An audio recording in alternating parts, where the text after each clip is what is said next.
Welcome back to the deep dive. Today, we're really getting into the weeds of English structure, specifically those if sentences, conditionals. Right.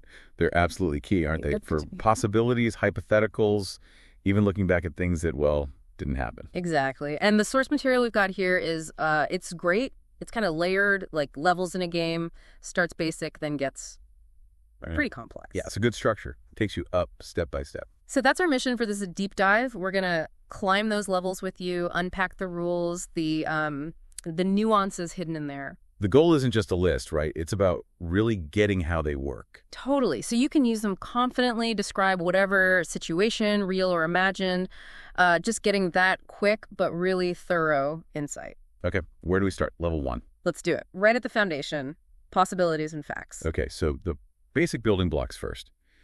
Most conditionals, they have 2 bits, right?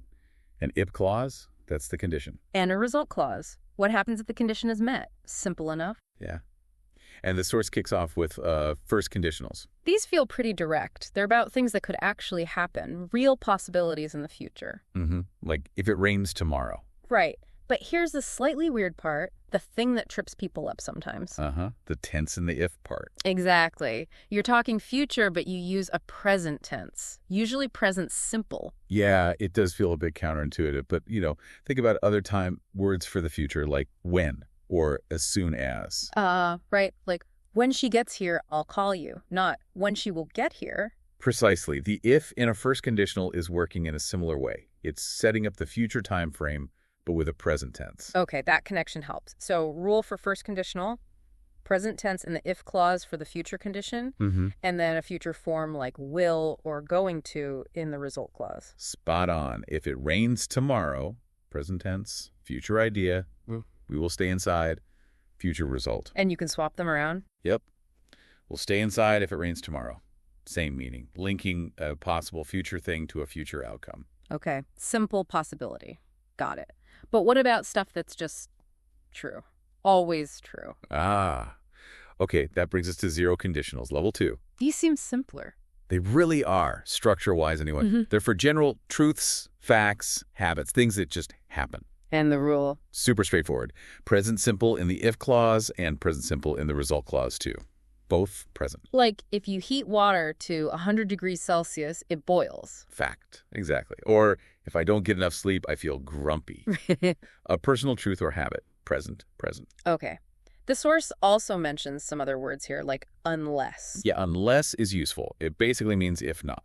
So it's like a negative condition built in. Right. And the key thing, which the source points out clearly, is because it already means if not, you don't use another negative verb form right after it. Avoid the double negative. So I won't go unless you come too, meaning if you don't come. Perfect. You wouldn't say unless you don't come. That sounds wrong. Got it. And it mentioned until, as soon as, when, in case, often follow that same pattern.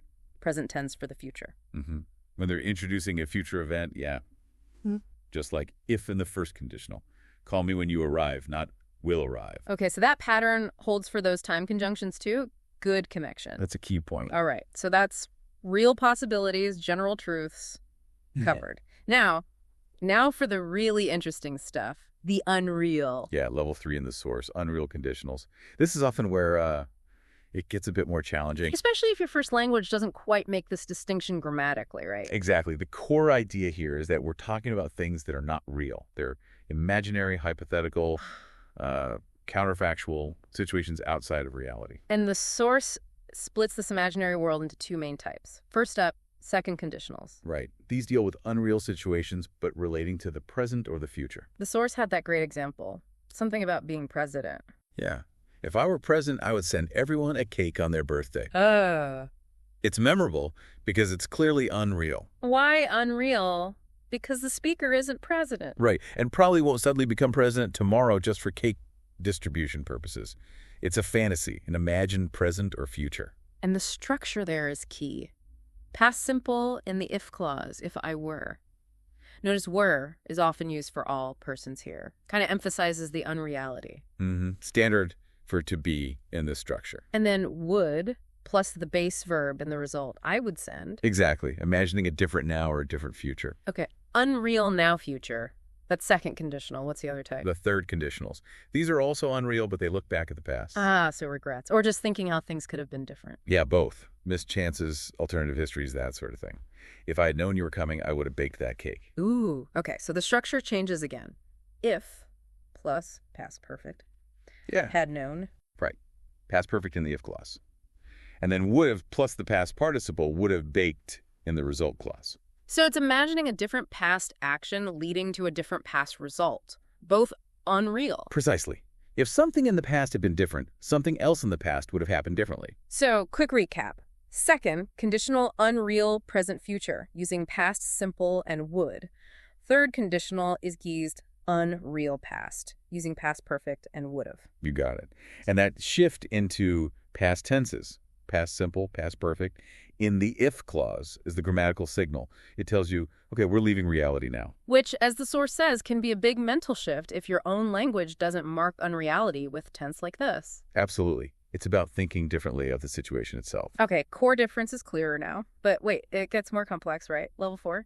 Mixed conditionals. Yes. Mixing the unreal timelines. This is where it gets quite sophisticated. So connecting past and present, but still in that imaginary world. Exactly. You link an unreal situation from one time to an unreal result in another. The most common type, I think, is an unreal past condition causing an unreal present result. Like, if I had studied harder last year, unreal past condition, I would have a better job now. Unreal present result, wait, I would have, or I would be. Good catch. For a present result, it's would plus base verb. So if I had studied harder last year, I would be in a better job now, or I would have more money now. Okay, right. Past perfect in the if, would plus base verb for the present result. Makes sense.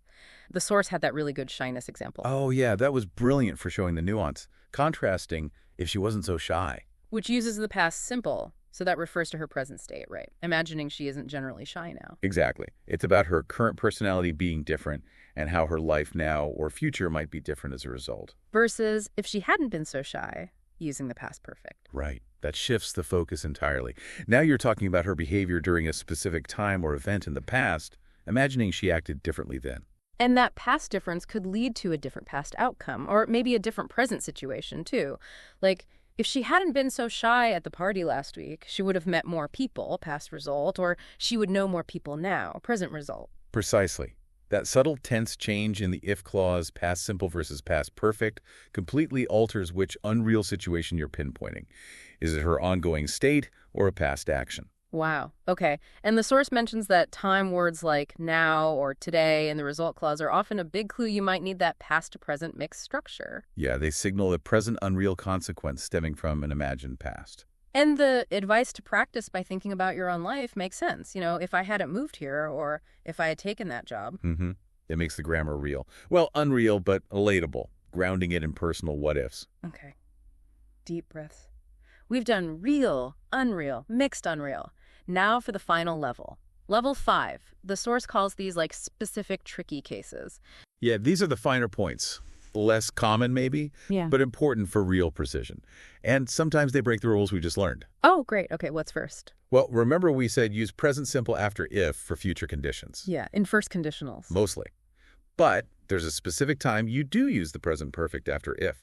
It's when that if condition depends on the result of something that's already finished in the past, but the result affects the future. Huh. Like the exam example. The test is done, but you don't know the result yet. Exactly. So if you have passed the exam, present perfect because the passing or failing is completed, but relevant now for the future, you will get your certificate next week. Ah, okay. The present perfect connects that completed past action to the future consequence. That makes a certain kind of sense. It bridges the past event and future outcome. Then there's the thing about omitting if and inverting. Oh, yeah, that sounds formal, like had I known. Exactly. Instead of if I had known, or were she my boss, instead of if she were my boss. Should you require assistance instead of if you should require. Right. It works mainly with had, were, and should. You just put the auxiliary verb before the subject and drop the if. It's more literary, maybe a bit old-fashioned, but perfectly correct and good to recognize. Okay, formal inversion. What else? Something about were to. Yeah, adding were to into a second conditional, usually with an adverb, like if the government were to raise taxes. What does that were to do? Is it different from just if the government raised taxes? It adds a layer of distance. It makes the condition sound even more hypothetical, more unlikely, or perhaps more tentative than the standard second conditional. If we were decide sounds a bit less probable than if we decided.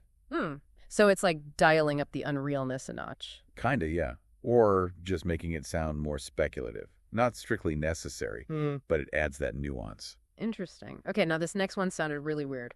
When if doesn't really mean if. Ha! Yeah, this is a fascinating one. The source gives an example like, here's my number if it will help you. Okay, so usually we'd say if it helps you. Present tense. Right, if it were a normal condition. But here, if isn't really setting up a strict condition for taking the number. It means something more like, in case it helps, or take it, maybe it'll help.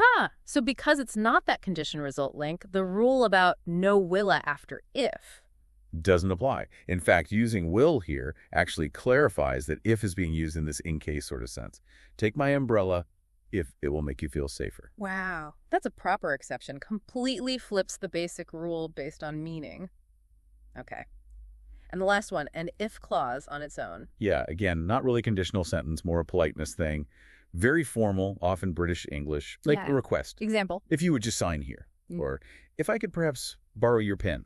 So it's not sign here on the condition that, it's just a soft way of asking, would you sign here? Exactly. The if clause is standing alone as a polite framing device, not setting a condition for a result. Incredible. One tiny word, if, doing all these different jobs depending on the structure and context. It really is amazingly flexible. Phew.